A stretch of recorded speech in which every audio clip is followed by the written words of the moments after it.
ไฟนี่นะไฟยุดอันนี้นะถ้าเอาไปใส่ของเฟืองมีไม้เองบอกถ้าไปใส่ยุดสาลงสาราไม้บอกแต่ถ้าเอามาจุดนี่บอกไม้มันบอกแต่ส่วนไหล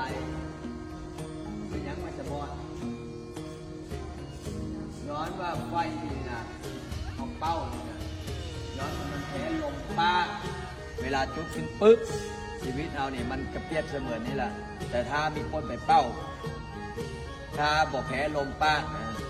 บอกสู้กับลมป้าคนเขาบอกสู้กับลมป้าคนมันจะแพ้มันจะรอดชีวิตของคนเขาก็คือกันคือพระอาจารย์นี่แหละถ้าพระอาจารย์บนลงมือเฮ็ดบนลงมือทำนะมันกสิบได้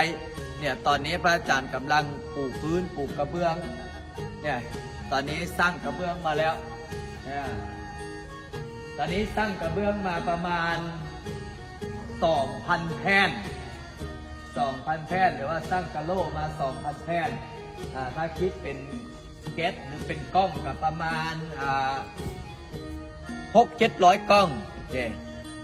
600-700 กล้องแต่ถ้าเฮาบ่ลงมือเฮ็ดบ่ลงมือทำมันก็บ่ได้มันก็บ่สำเร็จเพราะฉะนั้นแล้วชีวิตของคนเฮานะอย่าไปถือลมปากเกินไปการเฮ็ดการทำการลงมือผลประสบผลสำเร็จมันรอเฮาอยู่ฝากออกตนนันโยมเนาะพระอาจารย์ได้สร้างศาลาปูพื้นปูกระโหลปูกระเบื้องเพื่อที่จะเฮ็ดเป็นบ่อนนั่งสมาธิสวดมนต์ภาวนาแผ่นนี้แผ่นละ50,000 กีบแผ่นนี้แผ่นละ50,000 กีบถ้าเป็นกล้องละ200,000 กีบแก้วกล้องถ้าเป็นกล้องละ200,000 กีบถ้าคิดเป็นเงินบาทแผ่นละประมาณ80 บาท80 บาทถ้าคิดเป็นกล้องละประมาณถ้าคิดเป็นกล้องละประมาณ300 บาท